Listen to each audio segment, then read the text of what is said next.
Welcome everyone, this is Prince Sanjeev. पिछले lecture video में हम लोग बहुत सारे क्वेश्चन डिस्कस किए थे। इस लेक्चर वीडियो में देखेंगे कुछ previous year JEE Main question. देखिएगा क्वेश्चन नंबर 1। क्वेश्चन नंबर 1 में हमसे क्या बोल रहा है, if the roots of the equation, और एक इक्वेशन दिया हुआ है be imaginary, then for all real values of x the expression, और एक एक्सप्रेशन दिया हुआ है is greater than, less than, greater than, less than. मतलब यहाँ पर हमें सिंपली इसका रेंज फाइंड करना है एक तरह से। तो अगर इसका रेंज का बात करें तो इसका मैक्सिमम वैल्यू क्या होगा, एक्स स्क्वायर का कोएफिशिएंट क्लियरली आप देख सकते हैं पॉजिटिव है, तो मैक्सिमम तो हमारा इन्फिनिटी की तरफ ये जा सकता है। तो हमें एक तरह से सिर्फ मिनिमम इसका फाइंड करना, और मिनिमम वैल्यू हमारा क्या होता है किसी भी क्वाड्रेटिक का, -d/4a। डायरेक्ट सारा वैल्यू आप यहाँ पर रख दे, क्या रखेंगे, -d क्या होता है हमारा b² - 4ac, तो सारा का सारा वैल्यू आप रख देंगे यहाँ पर minus times of b² - 4ac/4a। तो यहाँ पर हम अब वैल्यू रखेंगे, वैल्यू रखकर देखते हैं क्या आएगा। b² - 4ac हमारा क्या हो जाएगा, 6bc का square -4 times 3b² multiply by 2c²। तो ये हमारा क्या बन गया, 36b²c² -24b²c²। और डेमीटर में क्या बनेगा, 4 टाइम्स ऑफ a क्या है हमारा 3b²। तो डेमीटर में हमारा बन गया 12b², और न्यूमरेटर में क्या बना, minus times of 36 - 24 36bc b²c² -24b²c², मतलब 12b²c²। तो न्यूमरेटर में हमारा क्या है माइनस टाइम्स 12b²c², और डेमीटर में क्या है 12b²। तो 12b² से 12b² कट गया, बचा क्या है हमारे पास माइनस टाइम्स ऑफ c²। तो इसका मिनिमम वैल्यू हमारा क्या आ जाएगा, माइनस टाइम्स ऑफ c²। लेकिन ऑप्शन हमें मैच कराना है, मतलब ऑप्शन के हिसाब से हम देखेंगे ना आगे। तो अभी तक हमारा क्या आया है, -c², इसका मिनिमम वैल्यू। अब क्वेश्चन के स्टार्टिंग में ही हमसे बोला था bx² + cx + a का जो रूट है वो कैसा है, इमेजिनरी, तो इसका d कैसा होगा, <0। अब इसका d <0 होगा तो वहां से हमारा क्या आ जाएगा, c² - 4ab is <0। c² - 4ab is <0, मतलब -c² is greater then -4ab, मतलब -c² का वैल्यू जो है वो -4ab से बड़ा है।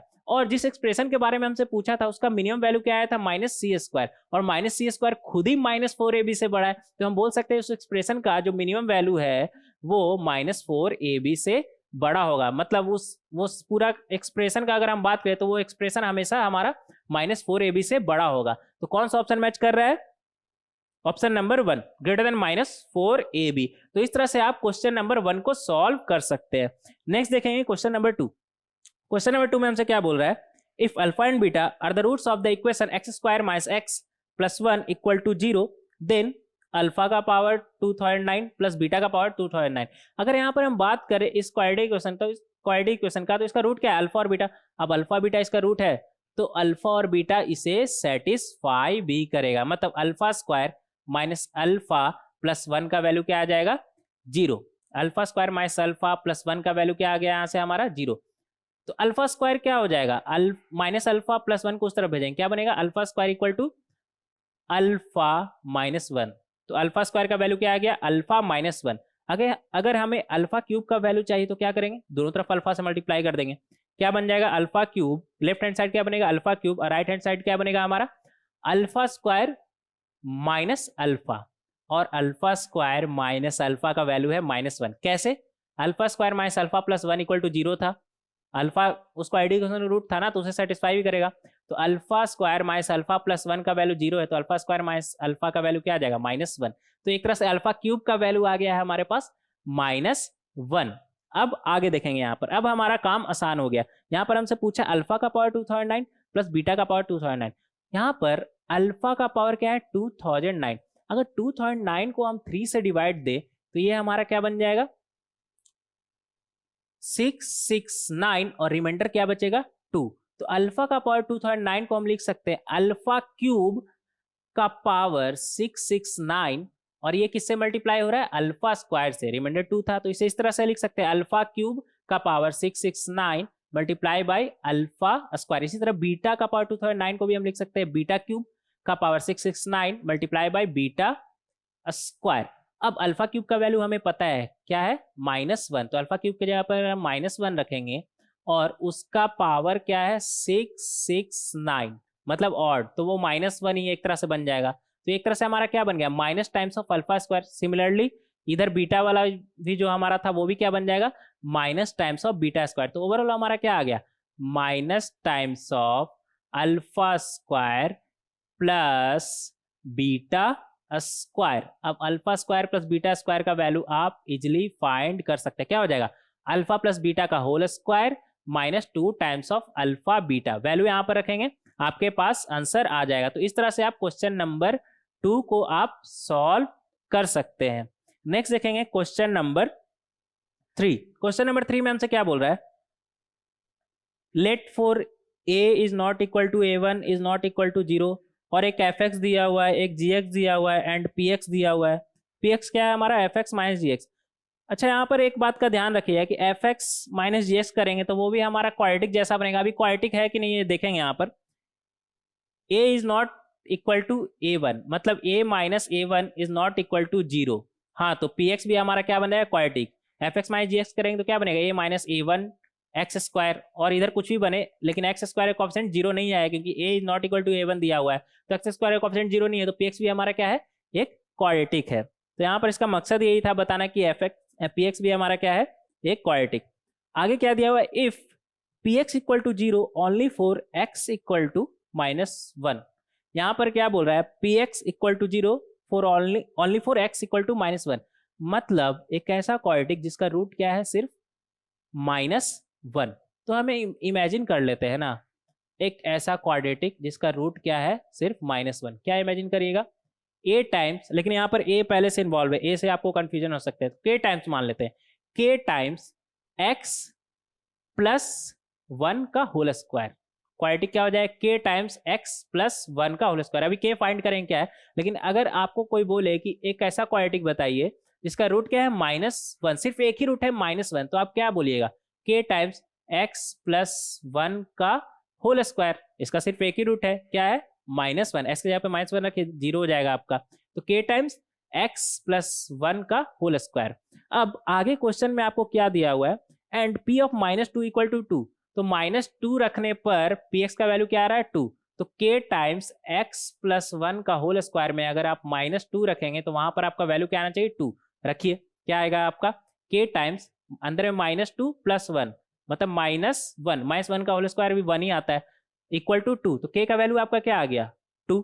k का वैल्यू आपका 2 आ गया, तो एग्जैक्ट आपको क्वाड्रेटिक ये पता चल गया है। क्वाड्रेटिक क्या हो जाएगा? 2 टाइम्स x प्लस 1 का होल स्क्वायर। px क्या है? 2 टाइम्स x प्लस 1 का होल स्क्वायर। अब आगे आपको क्वेश्चन में पूछा है p2। अगर यहाँ पर मान लेते p2 नहीं, p6, 5, 3, 2, 4 कुछ भी पूछता, आप बता ही देते क्योंकि आपके पास क्वाड्रेटिक ही अब आ चुका है। तो p2 पूछा है, तो p2 के लिए हम क्या करेंगे? x के जगह पे 2 रख देंगे। क्या बन जाएगा? 2 टाइम्स 2 प्लस 1 का होल स्क्वायर। तो 2 प्लस 1 का होल स्क्वायर हमारा हो जाएगा 9, और वो 2 से मल्टीप्लाई हो रहा है, तो 9 इंटू 2 18। हमारा आंसर क्या हो जाएगा? 18। कौन सा ऑप्शन मैच कर रहा है? Option number 1। तो इस तरह से क्वेश्चन नंबर 3 को हम सॉल्व कर सकते हैं। नेक्स्ट देखेंगे क्वेश्चन नंबर 4। क्वेश्चन नंबर 4 में हमसे क्या बोल रहा है कि एक कोई सचिन है और दूसरा राहुल है, attempted to solve a quadratic equation. मतलब सचिन और राहुल मिलके एक किसी क्वाड्रेटिक इक्वेशन को सॉल्व कर रहे हैं। आगे क्या बोल रहा है इसमें? Sachin made a mistake in writing down constant term and ended up in roots 4 and 3। Sachin क्या करता है? कांस्टेंट टर्म गलत लिख देता है, लेकिन उसके हिसाब से रूट क्या है? 4 and 3। वो कांस्टेंट टर्म गलत लिखा है, लेकिन और सभी जो चीज है वो तो सही लिखा है। मतलब x का कोएफिशिएंट भी सही लिखा होगा, मतलब सम ऑफ रूट भी सही लिखा होगा, और उसके हिसाब से रूट क्या है? 4 and 3, मतलब सम ऑफ रूट क्या है हमारा? 7। वो सिर्फ कांस्टेंट टर्म गलत लिखा था ना, लेकिन x का कोएफिशिएंट तो उसने सही लिखा है, तो वहां से हमें सम ऑफ रूट पता चल जाएगा। सम ऑफ रूट क्या है उसका? 7। आगे देखेंगे, आगे क्या बोल रहा है? Rahul made a mistake in writing down coefficient of x। दूसरा वाला उल्टा कर रहा है, वो x का कोएफिशिएंट गलत लिख रहा है, लेकिन बाकी सब तो सही लिख रहा है, और उसके हिसाब से रूट क्या है? 3 and 2। तो हम बोल सकते हैं प्रोडक्ट ऑफ रूट कितना होगा उसका? 6। 3 into 2। प्रोडक्ट ऑफ रूट तो वो सही लिख रहा है, x का कोएफिशिएंट सिर्फ गलत लिख रहा है ना, तो वो प्रोडक्ट ऑफ रूट तो सही लिख रहा है। तो प्रोडक्ट ऑफ रूट आ गया हमारा 6। अगर रूट अल्फा बीटा मान ले तो अल्फा प्लस बीटा क्या आ गया हमारा? 7, और अल्फा इंटू बीटा क्या आ गया हमारा? 6।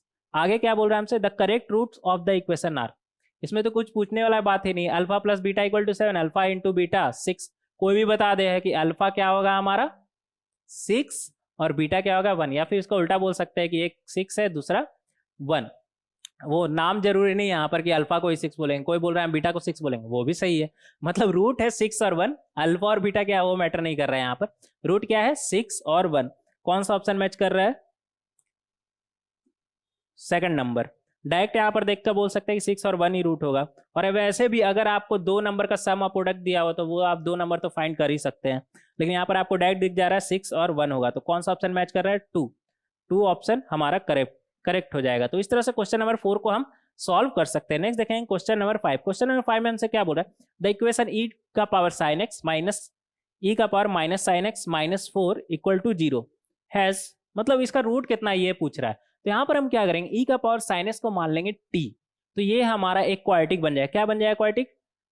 T minus 1/t minus 4 equal to 0। तो ये हमारा बन जाएगा t square minus 4t minus 1 equal to 0। इस क्वाड्रेटिक को आप जब सॉल्व करेंगे तो आपको t का वैल्यू निकल के आ जाएगा। और t हमने किससे माना था? e का पावर साइन x को। तो एक तरह से e का पावर साइन x का वैल्यू हमारा निकल के आ जाएगा। तो जब आप e का पावर साइन x का वैल्यू देखेंगे तो वहां से आपको क्लियरली दिख जाएगा कि कोई भी x का वैल्यू इसे सेटिस्फाई नहीं कर सकता, क्योंकि e का पावर साइन x और साइन x का जो रेंज है वो क्या होता है हमारा? -1 से 1। e का पावर साइन x और साइन x का वैल्यू क्या होता है? -1 से 1। तो e का पावर साइन x का रेंज क्या हो जाएगा? e का पावर -1 से लेकर के e का पावर 1, मतलब 1/e से लेकर के e। आप क्लियरली देख पाएंगे वहां पर कि उस रेंज में नहीं आ रहा है e का पावर साइन x का वैल्यू। जो भी वैल्यू वहां से आया वो उस रेंज में नहीं आ रहा है, मतलब कोई भी x का वैल्यू इसे सेटिस्फाई नहीं करेगा। तो इस तरह से आप क्वेश्चन नंबर 5 को सॉल्व कर सकते हैं। कौन सा ऑप्शन हो जाएगा हमारा? No real root. कौन सा ऑप्शन हो जाएगा आपका? No real root. कोई भी x का वैल्यू इसे सेटिस्फाई नहीं करेगा। तो इस तरह से आप क्वेश्चन नंबर 5 को सॉल्व कर सकते हैं। नेक्स्ट देखेंगे क्वेश्चन नंबर 6। क्वेश्चन नंबर 6 में हमसे क्या बोल रहा है? If the equation x square plus 2x plus 3 equal to 0 and ax square plus bx plus c equal to 0 where abc belongs to R have a common roots, then a is to b is to c a is to b is to c is, मतलब आपको a b c का ratio यहाँ पर पता लगाना है क्या है। तो सबसे पहले अगर यहाँ पर आपको जो पहला क्वाड्रेटिक दिया हुआ है x square plus 2x plus 3 equal to 0, अगर इसका d का बात करें तो d कैसा है हमारा? <0, मतलब इसका जो भी रूट होगा वो इमेजिनरी होगा। और इमेजिनरी रूट क्वाड्रेटिक का कॉन्जुगेट में एग्जिस्ट करता है। कॉन्जुगेट कहने का क्या मतलब है कि अगर एक x प्लस आयोटा y है तो दूसरा क्या होगा? x minus iota y। अब यहां पर क्या बोल रहा है कि इन दोनों के बीच एक रूट कॉमन है। इन दोनों के बीच हैव अ कॉमन रूट बोला है। यहां पर एक है कि दो है ये नहीं बोला है, एक है या दो या नहीं बोला, लेकिन इतना बोल दिया है कि इन दोनों के बीच कॉमन रूट है। अब बताइएगा यहां पर आप कि अगर एक रूट कॉमन हुआ, एक रूट कॉमन हुआ और जो रूट कॉमन है x plus iota y imaginary root है, तो एक रूट मान लेते हैं x plus iota y common है, तो पहला क्वाड्रेटिक इक्वेशन का दूसरा रूट क्या है? x minus iota y. और दूसरा जो क्वाड्रेटिक इक्वेशन है उसका एक common root x plus iota y, x plus iota y मान लीजिए कि कॉमन है दोनों में, तो दूसरा क्वाड्रेटिक इक्वेशन का दूसरा रूट भी क्या होगा? x माइनस आयोटा वाई, क्योंकि क्वाड्रेटिक में इमेजिनरी रूट हमेशा कॉन्जुगेट में एग्जिस्ट करता है। तो जब भी आएगा तो दोनों आएगा, नहीं तो दोनों नहीं आएगा। तो पहला क्वाड्रेटिक इक्वेशन का x plus iota y root है और दूसरा रूट क्या हो जाएगा? x minus iota y. और कॉमन रूट हमने किसे माना? x plus iota y. तो दूसरा क्वाड्रेटिक का अगर बात करें, दूसरा क्वाड्रेटिक का भी दूसरा रूट क्या होगा? x minus iota y. क्यों? कॉन्जुगेट में एग्जिस्ट करता है। तो एक तरह से दोनों रूट ही कॉमन हो गया ना, तो जब भी रहेगा तो दोनों रूट कॉमन रहेगा, नहीं तो नहीं रहेगा। क्यों? क्योंकि इमेजिनरी रूट है, पहला क्वाड्रेटिक का हमें डायरेक्ट दिख जा रहा है। तो यहाँ पर दोनों रूट कॉमन है। अब दोनों रूट कॉमन है यहाँ पर, तो सिंपल है, अगर दोनों रूट कॉमन होता है तो क्या लिखते हैं हम? a1/a2 equal to b1/a2 equal to c1/c2। तो वहां से आपको क्लियरली दिख जाएगा कि इन सभी का रेशियो क्या है? 1:2:3, 1:2:3। तो इस तरह से क्वेश्चन नंबर 6 हम सॉल्व कर सकते हैं। कौन सा ऑप्शन मैच कर रहा है? Option number 1। नेक्स्ट देखेंगे क्वेश्चन नंबर 7। क्वेश्चन नंबर 7 में हमसे क्या बोल रहा है? Let alpha and beta be the roots of the equation x square minus 6x minus 2 equal to 0 if an equal to alpha का पावर n माइनस बीटा का power n for n greater than equal to 1, then find the value of a10 minus 2 times of 8 upon 2 times of a9। देखने में तो ये थोड़ा complex type दिख रहा है, बट ऐसा कुछ भी नहीं है। मेंस में पूछा है तो ऐसा हो ही नहीं सकता, शायद ही कभी थोड़ा सा मुश्किल क्वेश्चन आ जाता है। तो अगर आपको यहाँ पर पूछ रहा है value A10 minus 2 times of A8 upon 2 times of A9, तो वैल्यू रख दीजिए ना A10, A8 और A9 का। A10 का वैल्यू क्या है, अल्फा का पावर 10 माइनस बीटा का पावर 10। A8 का मतलब क्या है, अल्फा का पावर 8 माइनस बीटा का पावर 8। A9 का क्या मतलब है, अल्फा का पावर 9 माइनस बीटा का पावर 9। सब रख दीजिए यहाँ पर। अगर आप ऊपर में रखेंगे तो ऊपर में क्या बन जाएगा, अल्फा का पावर 10 माइनस बीटा का पावर 10 माइनस 2 टाइम्स अल्फा का पावर 8 माइनस बीटा का पावर 8। अभी सिर्फ ऊपर का हम बात कर रहे हैं। ऊपर वाले में अगर अल्फा का पावर आप 8 कॉमन लेंगे तो क्या बचेगा, अल्फा स्क्वायर माइनस 2। उसी तरह माइनस बीटा का पावर अगर आप 8 कॉमन लेंगे, यहाँ पर माइनस बीटा का पावर 8 आप कॉमन लेंगे तो अंदर में क्या बचेगा, बीटा स्क्वायर माइनस 2। अब ध्यान दीजिएगा, अल्फा बीटा उस क्वाड्रेटिक इक्वेशन का रूट था तो उसे सेटिस्फाई भी करेगा। मतलब alpha square minus 6 alpha minus 2 equal to 0। अगर 6 अल्फा को उस तरफ ले गए तो क्या बना, alpha square minus 2 equal to 6 alpha. अब अल्फा स्क्वायर माइनस 2 जहां जहां था वहां पर क्या रख देंगे आप, 6 अल्फा, और बीटा स्क्वायर माइनस 2 जहां जहां था वहां पर आप क्या रख देंगे, 6 बीटा। तो ऊपर में क्या बन गया आपका, अल्फा का पावर 8 मल्टीप्लाई बाई 6 अल्फा, और इधर क्या बन जाएगा आपका, माइनस बीटा का पावर 8 मल्टीप्लाई बाई 6 बीटा। तो ये हमारा क्या बन गया, 6 टाइम्स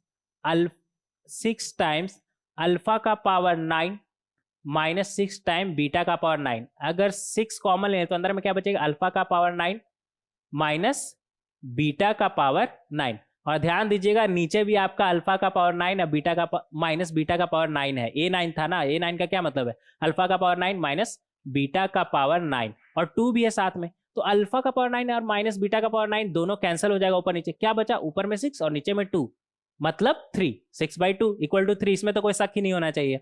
6/2 इक्वल टू 3, तो हमारा फाइनल आंसर क्या आ जाएगा, 3। कौन सा ऑप्शन मैच कर रहा है, 1।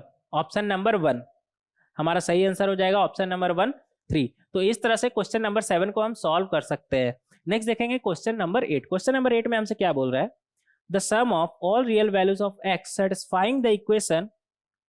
और यहां पर एक तरह से देखे तो समथिंग का पावर समथिंग है इक्वल टू 1। अच्छा, एक सवाल यहां पर हम पूछेंगे आपसे, समथिंग का पावर समथिंग इक्वल टू 1 कब आएगा, क्या क्या पॉसिबिलिटी है यहाँ पर। सबसे पहला, किसी भी नॉन जीरो का पावर, किसी भी नॉन जीरो नंबर का पावर 0 हो जाए। जैसे 3 का पावर 0, 4 का पावर 0 क्या होता है, 1 ही तो होता है ना। किसी भी नॉन जीरो ध्यान रखिएगा, किसी भी नॉन जीरो, जीरो का पावर आप 0 रखेंगे वो आपका 1 नहीं होता है। तो किसी भी नॉन जीरो का पावर 0 क्या होता है हमारा, 1। तो पहला पॉसिबिलिटी है कि नीचे वाला एक नॉन जीरो नंबर रहे और जो पावर है वो हमारा 0 रहे। नॉन जीरो का पावर 0, पहला पॉसिबिलिटी है। दूसरा पॉसिबिलिटी हमारा क्या हो सकता है कि नीचे हमारा 1 हो, 1 का पावर कुछ भी रहे, वो 1 ही आता है ना। तो नीचे 1 हो ऊपर कुछ भी रहे, उससे कोई दिक्कत नहीं है। तो पहला पॉसिबिलिटी तो हमारा ये रहा कि नीचे एक नॉन जीरो नंबर हो और ऊपर एग्जैक्टली 0 हो। दूसरा, 1 का पावर कुछ भी हो। तीसरा, -1 का पावर इवन हो। -1 का पावर जैसे 2 क्या होता है हमारा, 1 ही तो होगा। -1 का पावर 4 क्या होगा हमारा, 1 ही तो होगा, लेकिन ऑड नहीं होना चाहिए। तो -1 का पावर ऑड, सॉरी -1 का पावर इवन होना चाहिए। तो 3 तरह का पॉसिबिलिटी है। पहला, नॉन जीरो का पावर 0 हो। दूसरा, 1 का पावर कुछ भी हो। तीसरा, -1 का पावर इवन हो। तो उसे हम सॉल्व करेंगे तो हमारा x का वैल्यू निकल के आएगा। हमसे पूछा क्या है, sum of values of x satisfying the equation. मतलब इन सभी x को जो सेटिस्फाई कर रहा है, इन सभी को जो, वो x जो इस इक्वेशन को सेटिस्फाई कर रहा है उसका सम। तो हम उन सभी का सम करके देख लेंगे क्या आ रहा है। तो इस तरह से क्वेश्चन नंबर 8 को हम बहुत ही आसानी से सॉल्व कर सकते हैं। बस आपको सोचना था कि क्या क्या पॉसिबिलिटी हो सकता है। बस सिंपल क्वाड्रेटिक आपको सॉल्व करना है, वो आप इजीली सॉल्व कर लेंगे, वो ऐसा कोई कॉम्प्लेक्स क्वाड्रेटिक भी नहीं है यहाँ पर। नेक्स्ट देखेंगे क्वेश्चन नंबर 9। क्वेश्चन नंबर 9 में हमसे क्या बोल रहा है, if alpha beta belongs to C are the distinct roots of the equation x square minus x plus 1 equal to 0, ये देखा देखा क्वेश्चन लग रहा है कहीं से, ये मिलता जुलता क्वेश्चन है। कौन सा क्वेश्चन से? हाँ, क्वेश्चन नंबर 2 से, जो AIEEE 2010 में पूछा गया था, क्वेश्चन नंबर 2 से मिलता जुलता लग रहा है। फिर भी एक बार फिर से सॉल्व कर लेंगे। यहाँ पर क्या बोल रहा है, alpha beta x square minus x plus 1 का +1 इक्वल टू 0 का रूट है, और हमसे पूछा गया है अल्फा का पावर 101 प्लस बीटा का पावर 107। वहां पे बस थोड़ा सा डिफरेंस था कि अल्फा का पावर 2009 प्लस बीटा का पावर 2009 पूछा था। कोई बात नहीं, फिर से सॉल्व करेंगे। यहाँ पर हम क्लियरली देख सकते हैं कि अल्फा बीटा इसका रूट है, तो इसे सेटिस्फाई करेगा, मतलब alpha square minus alpha plus 1 equal to 0 and beta square minus beta plus 1 equal to 0। तो alpha square minus alpha plus 1 का वैल्यू क्या है, 0। तो माइनस अल्फा प्लस 1 को उस तरफ भेजेंगे तो क्या बन जाएगा, alpha square equal to alpha minus 1। Alpha square का वैल्यू क्या आ गया, अल्फा माइनस 1। अगर हम बोथ साइड अल्फा से मल्टीप्लाई कर दे तो अल्फा क्यूब मिल जाएगा। लेफ्ट हैंड साइड क्या बन जाएगा, अल्फा क्यूब, और राइट हैंड साइड क्या बनेगा, alpha square minus alpha, alpha square minus alpha. और हमें याद होना चाहिए कि alpha alpha alpha x square minus x plus 1 equal to 0 का रूट है, तो उसे सेटिस्फाई भी किया होगा, और वहीं से यहाँ तक पहुंचे भी है इनफैक्ट। तो अल्फा स्क्वायर माइनस अल्फा का वैल्यू क्या हो जाएगा, 1 को उस तरफ भेजिए, -1। मतलब एक तरह से अल्फा क्यूब का वैल्यू क्या आ गया, -1। काम हो गया हमारा आसान। अब देखेंगे यहाँ पर क्या बोल रहा है हमसे, अल्फा का पावर 101, इसे हम लिख सकते हैं अल्फा क्यूब। अगर इसे 101 को 3 से डिवाइड देंगे तो क्या बन जाएगा हमारा, क्वोशेंट आ जाएगा 33, रिमाइंडर 2। क्वोशेंट आ जाएगा 33, रिमाइंडर 2। तो अल्फा का पावर 101 को हम लिख सकते हैं अल्फा का पावर 3, अल्फा का पावर 3 और इसका पावर क्या, 33, मतलब अल्फा क्यूब का power 33 multiply by alpha square, मतलब अल्फा का power 99 multiply by alpha square लिखेंगे, और अल्फा का पावर 99 को हम लिख सकते हैं अल्फा क्यूब का पावर 33। तो ये हमारा क्या बन गया, अल्फा क्यूब का power 33 multiply by alpha square plus beta cube का power 33 multiply by beta square. और अल्फा क्यूब का वैल्यू हमारे पास आ चुका था क्या, -1। तो -1 यहाँ पर रखेंगे तो -1 का पावर 33 क्या हो जाएगा हमारा, -1 ही होगा। तो ये हमारा क्या बन गया, माइनस अल्फा स्क्वायर, और इधर क्या बनेगा, माइनस बीटा स्क्वायर। तो ओवरऑल ये हमारा किसमें रिड्यूस हो गया, minus times of alpha square plus beta square. अब इसे आप इजीली सॉल्व कर सकते हैं, alpha plus beta minus times of alpha plus alpha square plus beta square क्या हो जाएगा हमारा, minus times of alpha square beta square क्या बनेगा, अल्फा प्लस बीटा का whole square minus 2 times of alpha beta. Alpha plus beta भी हमें पता है क्या है, 1, मतलब 1 का square minus 2 times of alpha beta भी क्या है हमारा 1, मतलब 1 का स्क्वायर माइनस 2 क्या बन गया हमारा, -1, और पहले से एक बाहर माइनस था, -1 प्लस 1। तो कौन सा ऑप्शन मैच कर रहा है हमारा, सेकंड ऑप्शन, +1। कौन सा ऑप्शन मैच कर रहा है, सेकंड ऑप्शन। तो सेकंड ऑप्शन हमारा करेक्ट हो जाएगा। तो इस तरह से इस तरह का सवाल को हम सॉल्व कर सकते हैं। नेक्स्ट लेक्चर वीडियो में डिस्कस करेंगे previous year JEE advance question. मिलते हैं नेक्स्ट लेक्चर वीडियो में। Thank you.